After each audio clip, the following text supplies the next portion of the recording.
잠시 기도합니다. 거룩하신 하나님, 오늘도 이 아침 우리를 불러주시고 또 주의 성전에 나와 예배합니다. 하나님, 예배하는 자마다 영과 진리로 예배하게 하여 주시고 오직 살아계신 하나님만을 바라보며 피차 은혜의 시간 되어지게 하여 주옵소서. 감사드리며 예수님의 이름으로 기도드립나이다. 아멘. 오늘 제목은요, 따라합니다. 비로소 그가 감당하십니다. 아멘. 우리가 세상을 살아가면서 내가 감당하기가 참 어려울 때가 참 많죠. 열심히 했는데 내가 생각했던 것만큼 성과가 일어나지 않을 때도 참으로 많이 있다라는 것입니다. 자, 우리 이 여러 가지 생각들이 교차할 때 우리는 이렇게 선포했으면 좋겠습니다. 나는 예배 가운데 역사하실 하나님을 의지합니다. 아멘. 따라합니다. 나는 예배 가운데 역사하실 성령님을 기대합니다. 아멘. 오늘 우리 예배 가운데 역사하시고 저와 여러분 삶 가운데 주관하시는 그 살아계신 하나님, 또 성령 하나님을 기대하며 의지하며 나아갈 수 있기를 주님이 축원합니다. 오늘 말씀을 한번 잘 생각해 보는데요, 오늘 25절 말씀을 한번 상상해 보길 바랍니다. 무리가 이렇게 막 같이 걸어가고 있었어요. 무리가 막 같이 걸어가고 있는데 예수님이 갑자기 걷다 말고 이렇게 얘기하시는 거죠. 우리가 모든 같은 방향을 걷고 있지만 너 잘 생각해봐. 정말 같은 생각으로 이 방향을 걸어가는 사람이 있는가 하면 다른 생각으로 걸어가는 사람도 있어 라는 얘기를 할 수 있다는 거죠. 예수님께서 문득 걸음을 멈추고 돌아서서 그저 따라오는 무리와 또 모든 것을 거는 제자의 길이 어떻게 다른지를 그들에게 얘기하는 거예요. 모든 것을 건 사람과 그저 그렇게 가는 사람들의 모습. 오늘 이렇게 말씀하신 이유는 무엇일까라는 거죠. 예수 믿는 사람들에게 또 하나님의 자녀들에게 이 말씀을 하신 이유는 무엇일까요? 그것은 우리와 함께하기 원하신다라는 것입니다. 이렇게 얘기하는 것은요, 같이 방향을 같이 걸어가는 것 같지만, 같이 간다고 하지만 끝에는 나랑 다르기 때문에 뭐 하기 원하신다고요? 따라합니다. 함께하기 원하신다. 아멘. 끝이 같아야죠. 함께하길 원해야죠. 그래서 그와 함께하기 시작할 때 비로소 누가 감당해 주시는 거예요? 하나님이 감당해 주시는. 아멘. 오늘 그 감당하시는 그 하나님을 믿으십니까? 그 하나님을 기대하십니까? 그러면 여러분 삶 가운데 놀라운 역사가 이루어질 줄로 믿습니다. 자, 함께 걷는다는 거, 여러분 함께 걷기를 원하십니까? 하나님과 함께 걸어가기를 원하십니까? 옆에 있는 분이 어떻게 대답하는지 한번 물어보세요. 너 하나님과 함께 걷기를 원하니? 네, 옆에 안 보여요? 아멘. 네, 들렸어요. 아멘 들었어요. 물어보세요.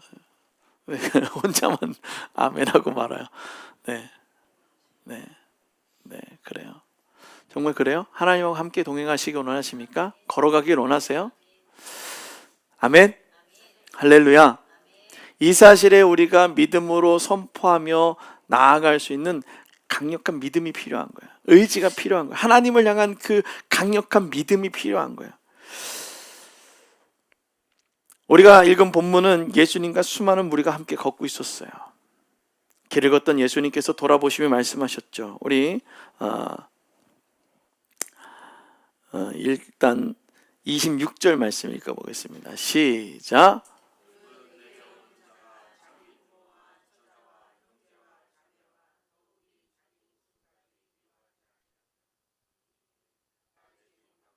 아멘. 예수님은 함께하는 무리에게 말씀하셨어요. 같이 걸어가고 있는 무리에게 말하고 있는 거예요. 부모와 처와 형제와 자매와 더욱 자기 목숨을 미워하지 아니하면 능히 내 제자가 되지 못한다라는 거예요. 자, 무리에 함께 걸어가는 사람들은 시장에서도 많이 있잖아요. 그 사람들은 각자의 뭐예요?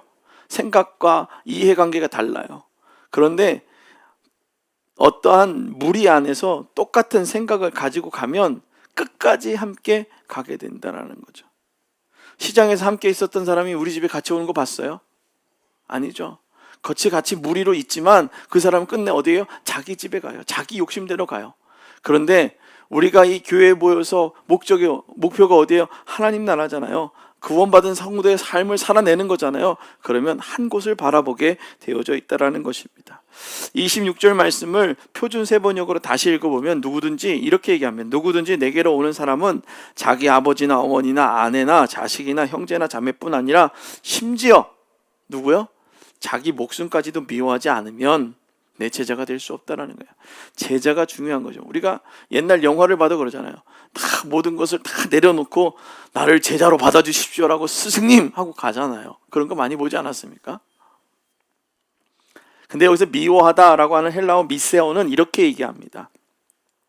감정적인 증오가 아니에요. 우리가 미워하다라는 이 얘기를 잘못 알아들어가지고선 감정적인 증오로 생각하는 사람들이 있는데 감정적인 증오가 아니라는 거예요. 뭐냐? 덜 사랑하는 것. 다시금 얘기하면 우선순위를 뒤로 미루다라는 거예요. 먼저 누구가 우선순위예요? 하나님이 우선순위가 되어져야 되는 거예요. 하나님이 우선순위가 되어지는 그 믿음의 삶을 살아가라 라고 우리에게 말하는 거예요. 그것이 바로 제자다라는 거죠. 즉 가족이나 자신의 생명보다 예수님을 따르는 것을 최우선으로 삼아야 된다라는 거예요. 따라합니다. 예수님을 따르는 것을 최우선으로 생각해야 한다. 아멘. 그것을 최우선으로 삼아야 되는 거예요. 무슨 일이 있어도 하나님께 영광 돌리는 게 1번이 되어져야 되는 거예요. 내 욕심의 1번이 아니라 하나님께 영광 돌리는 게 1번이 되어져야 되는 거예요. 아멘. 할렐루야. 그렇게 아멘으로 화답하는 여러분들의 삶의 그 우선순위가 이제 하나님께로 온전히 향해질 줄로 믿습니다. 오늘 여기서 얘기합니다. 제자가 되기를 원하느냐? 아멘. 그렇게 얘기하죠. 그렇다면 어떻게 해야 되는가라는 거예요. 제자 참 많은 얘기가 있죠. 어떻게 하면 제자가 될 수 있겠냐라는 거예요. 우리는 예수님의 물음과 질문에 어떻게 답하시겠습니까? 여러분은 어떻게 제자가 되기를 원하십니까? 그렇잖아요. 수많은 우선순위들이 우리의 삶의 질비에 있지 않습니까? 무엇을 먼저 두어야 될까라는 거죠. 여러분 제자가 되기를 원하십니까? 아니면 예수님을 믿기를 원하십니까? 그렇다면 예수님을 믿는 것은 자신의 목숨보다 예수를 더 사랑하고 복음 앞에서 모든 것을 내려놓을 수 있는 절대적 헌신이다라는 겁니다. 따라합니다. 절대적 헌신이 필요하다. 아멘. 하나님 내가 예수를 더 사랑하고 복음이라는 것 앞에서 내가 모든 것을 내려놓을 수 있는 우선순위를 둘 수 있는 것, 그것이 믿음의 사람들이고 제자의 길을 걷는 사람이다라는 거예요. 그렇지 않은 사람은 무리랑 똑같은 거예요. 그냥 그 무리. 어디요? 돌멩이 던졌던 무리들. 그 무리들 예수님 안 따라갔지 않았다는 거예요. 예수님을 따라갔던 그 무리들이 갑자기 돌변한 거예요. 그래서 예수님께 말씀하신 것은 절대적인 헌신이 필요하다. 내 생각과 중심, 그 모든 것들을 하나님 앞에 둘 수 있는 절대적인 헌신. 그러면 예수 그리스도라면 뭐든지 먼저 내려놓는 거예요. 내 욕심이 아니라 내 욕심이 붉어지기 시작하면 하나님의 나라와 영광은 드러날 수 없다라는 것이죠. 그래서 요즘 사회의 흐름을 또 보면 그래요. 헌신을 강조하면, 절대적인 헌신을 얘기하면 뭐라고요? 잘못된 것이라고 말하고 있어요. 교회에서 헌신하십시오, 또 봉사하십시오 이렇게 얘기하면 내가 왜 여기서 봉사를 해야 돼? 내가 할 것도 많은데. 그리고 그것을 강요하는 것을 잘못된 것이라고 어떻게 얘기합니까? 지금 사회에 있는 여러 가지 매스컴에서 그러니까 어떻게 보면 이것이 사단의 조정이기도 하죠. 사람들이 그냥 쇼츠에 노출되니까 이런 것들이 계속, 그래서 뭐예요? 교회 나와서 청소하고 교회를 위해서 애쓰고 교회를 위해서 헌신하고, 이것이 다 누구의 영광을 위해서요? 하나님의 영광을 위해서 하는 것들을 점점 못하게 하는 거죠. 하면 참 미련한 사람이다 라고 얘기하는 거예요. 그래서 사람들이 이렇게 얘기해요. 헌신을 하면 손해보고 있다라는 생각을 하고 있어요. 왜 우리가 이렇게까지 해야 되느냐? 여러분, 헌신과 수고는 누구에게 하는지 알아요? 헌신과 수고는 타인에게 하지 않아요. 잘 보세요. 내가 관계된 사람들한테 헌신하죠. 전혀 모르는 사람한테 가가지고선 하는 거 보셨어요? 별로 없다라는 거예요. 잘 생각해보면 나에게 필요한 것에 대해서 헌신하고 있다라는 거죠. 자, 그래서 자녀들에게 헌신하잖아요. 그렇죠. 내가 필요한 거, 먹고 싶은 것도 다 내려놓고, 내가 하고 싶은 것도 다 내려놓고, 누구 때문에요? 자녀 때문에 그런 일들을 한다라는 거죠. 내 것을 포기하고 자녀의 성장을 위해서 그렇게 최선을 다하고 있다는 거예요. 그 헌신을 하고 있다는 거예요. 부모의 헌신, 노력, 눈물, 그것이 다 뭐예요? 내 사람이기 때문에. 자, 그러면 하나님의 자녀이기 때문에 여러분들에게 누가요? 하나님이 예수 그리스도를 보내시고 구원함을 있게 하는 놀라운 은혜를 베푸셨다는 거죠. A.W. 토저의 철저한 십자가라는 그 책 중에서 이런 얘기가 있습니다. 우리를 세상의 지혜를 거부하고 십자가의 지혜에 의지하는 인생을 살겠다고 공언한 사람들이다 라고 얘기하는 거예요. 저와 여러분들을, 예수 믿는 우리 모두가 뭐라고 얘기하냐면요, 세상의 지혜를 거부하고 십자가의 지혜에 의지하는 인생이다라는 거예요. 또 예수님을 뭐라고 또 얘기하냐면요, 세상에 가장 적응하지 않으셨던 분, 세상과 타협하지 않으셨던 분. 다시 그냥 가면 거기 안에 적응해서 살아가야 되는데, 적응이 아니라 하나님 나라와 영광, 하나님의 말씀 가운데 계속해서 살아갔다라는 거죠. 그래서 예수를 믿는다는 것은 세상에서 가장 적응하지 않았던 분과 운명을 함께 하겠다라고 하는 거예요. 그럼 우리도 세상에 적응하며 살아가는 게 아니라 세상에서 예수 그리스도의 맛을 내는 삶을 살아가는 성도, 제자의 삶을 살아가야 된다는 것입니다. 사회에서 통용되는 것을 거부하고 하나님의 말씀에 순종하며 살아가는 예수 그리스도를 믿으시기를 주님의 축원합니다. 그 예수님이 저와 여러분들을 어떻게 하셨어요? 구원하셨습니다. 그 예수님을 믿으시길 주님의 축원합니다. 아멘. 아멘으로 화답하며 선포하시길 바랍니다. 우리를 구원하기 위해 죽기까지 우리를 사랑하신 예수 그리스도를 믿고 구원받는 축복의 성도들이 되어지기를 주님이 축원합니다. 그래서 예수님과 함께 걸어가던 무리에게 세상의 이치를 순응하지 않고 누구의 뜻에 순종하라고요? 따라합니다. 하나님의 뜻에 순종하라. 아멘. 헌신의 그 말씀을 하신 하나님의 뜻에 순종하는 거예요. 그래서 예수님께서 말씀하시는 순종의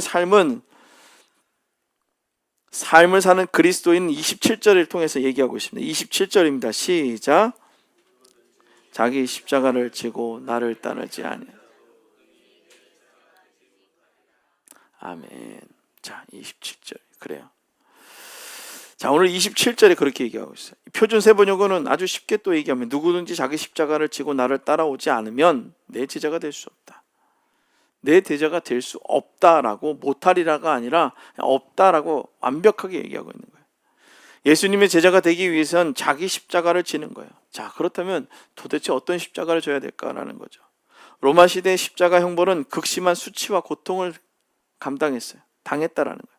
그래서 우리는 십자가를 생각할 때 예수를 따르는 제자들에게 극단적인 자기 희생을 요구한다라고 생각할 수도 있어요. 그러니까 어떻게 보면 극단적인 자기 희생을 요구하는 그 하나님의 말씀에 순종할 수 있어야 되는 거예요. 나머지는 누가 책임져 주시기 때문에? 하나님이 책임져 주시기 때문입니다. 그래서 예수님의 제자들에게 필요한 것은 자신의 생명을 포기한다는 각오와 죽음에 이르는 헌신이다라는 것입니다. 오늘 로마서에서도 그렇게 기록하고 있고요. 모든 그 예수를 믿는 사람들의 삶을 보면 그렇다라는 거예요. 극단적인 헌신을 각오했다라는 것이죠. 그래서 예수를 믿는 것은 쇼핑하는 것이 아니에요. 복음 앞에 죽음을 각오하며 나아가는 것입니다. 전쟁에 나가는 군사와 같다라는 거죠.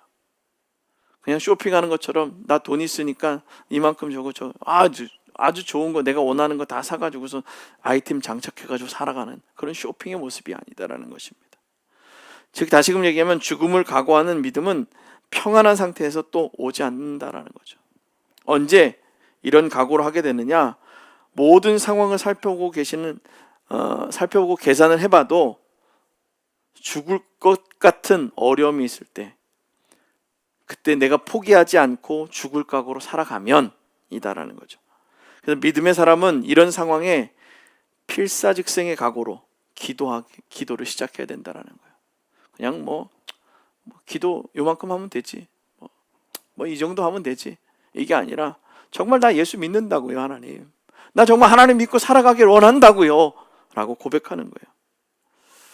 제가 요즘 보는 그 작가의 책 중에서 이런 얘기가 있어요.